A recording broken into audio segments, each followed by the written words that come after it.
Good afternoon. My name is Rich. I am the Social Value Manager for CCP, here with Nelo, and what we're going to do is have a discussion about Dyslexia Awareness. The 3rd to the 9th of October is Dyslexia Awareness Week, and this year's theme is about barriers.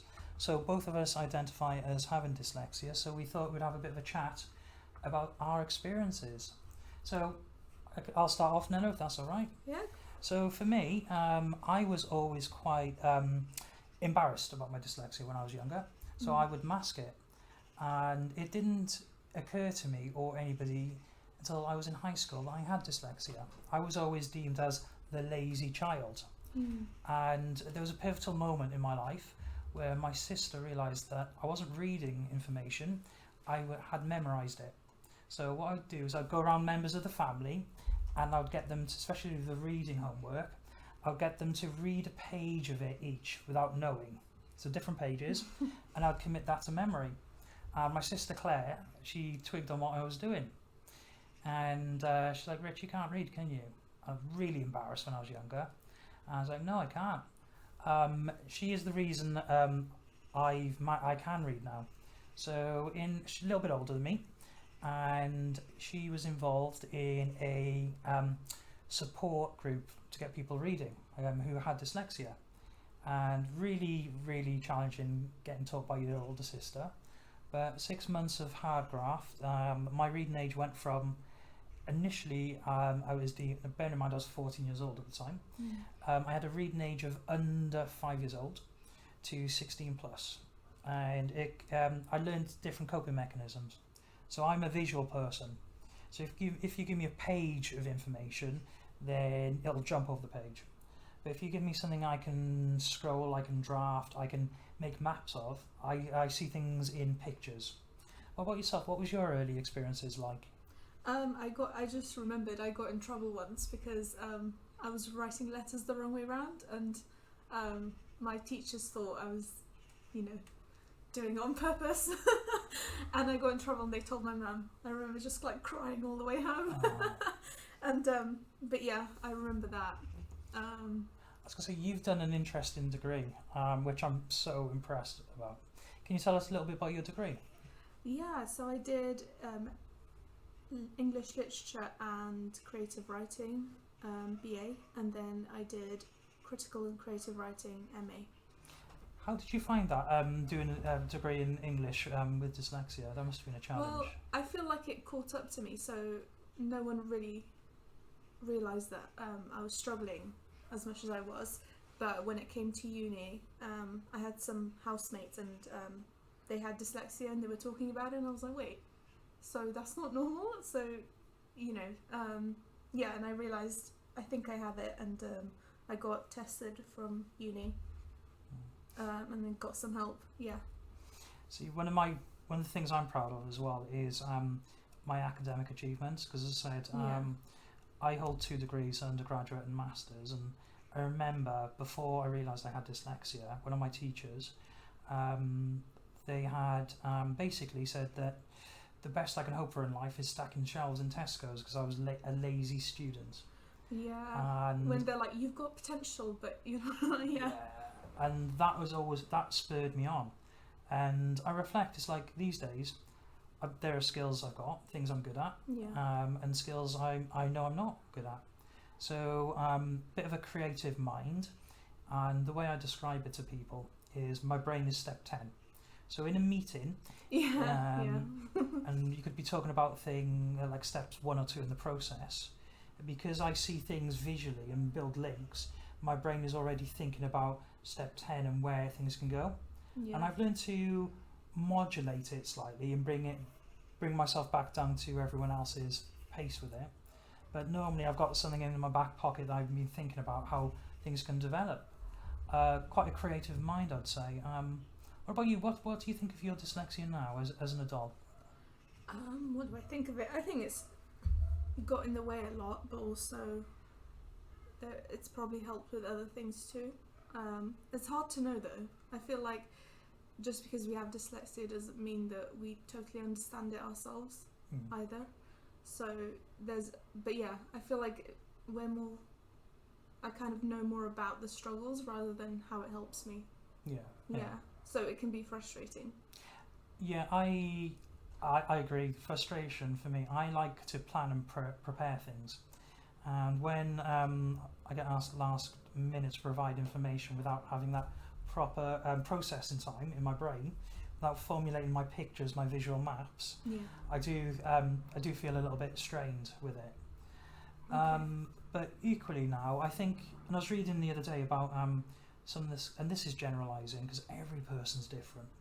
But some of the skills which are kind of synonymous with having dyslexia is empathy and connecting to people. That the verbal communication, and for me, I'm happy that I know I do those well, and I find that I adapt a lot.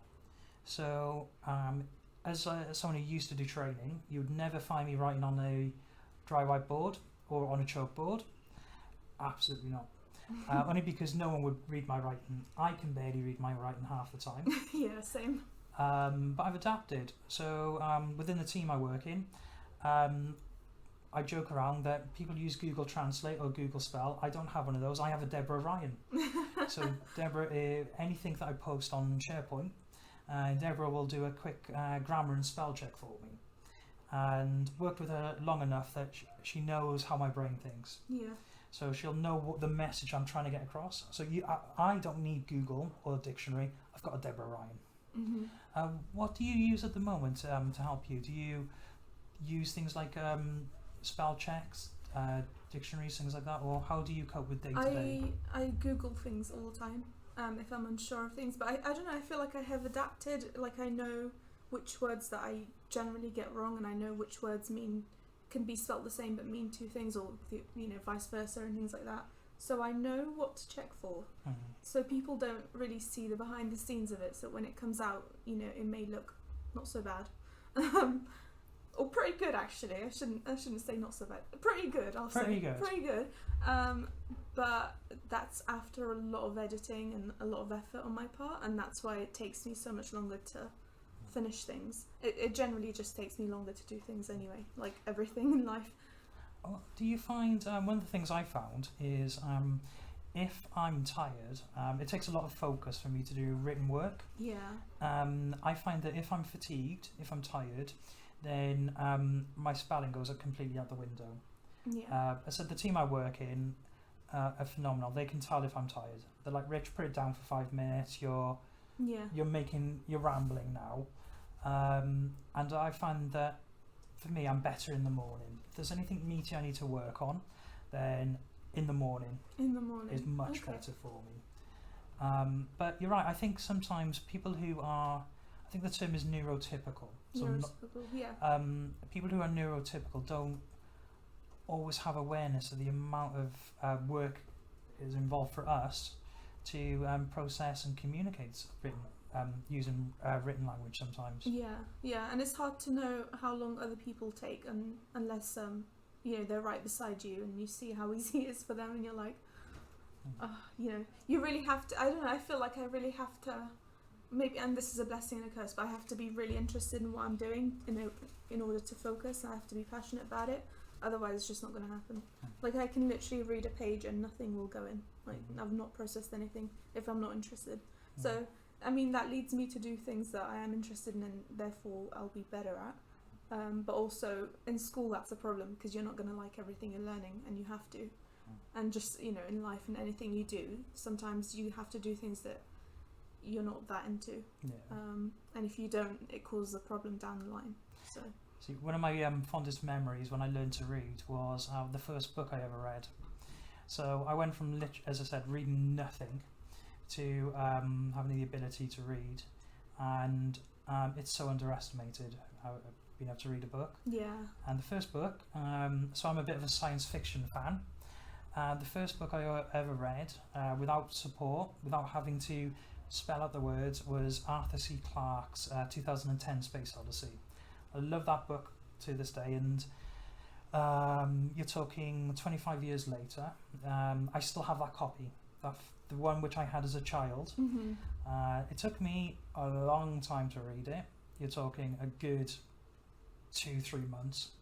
But I remember completing it and thinking, I did that. and I couldn't have done that without my sister. What about you? Do you like reading or? Yeah. So I have a first book like that too. It's Kensuke's Kingdom. No, not heard of that one. Kingdom. It just explored so many cool themes, and it was quite deep for a children's book. But yeah, I think that made me want to, just be able to read and write stories. And I was always really interested in literature, and so even though it was probably my worst subject, English, I put the most effort into it. So I was much better at math than English, but I just didn't like math. So, you can be generally gifted at something, but because I didn't enjoy it, I didn't do that well in the end. Whereas I did so much better in English because I put so much more effort in, So it's annoying. I am not good at things I enjoy, but I was going to say, if you had any advice to anybody who has dyslexia, or anybody within the team that is supporting a colleague who has dyslexia, what would it be? I've got some from my own journey. Yeah. What would yours be? Be patient and I don't know. Just don't judge us for we're not stupid. It's just different. I like that. Yeah. Yeah, I'm the same. I would say be patient. If you're living with dyslexia, be kind to yourself. It doesn't mean that you're daft or whatever the term is. It just means that you see and view the world through a different lens. Yeah. My advice, I guess, to anyone who's supporting someone with dyslexia is get to know that person and what works for them. Everyone is different. And just because you may have met one person with dyslexia, that's solely it. You've met one person. So get to know what works for that person. Is it large print? Is it you might need to read out a document? Give them a bit longer to complete a task. Nelo, I want to thank you for joining us today for this conversation, and I hope you got something from our discussion.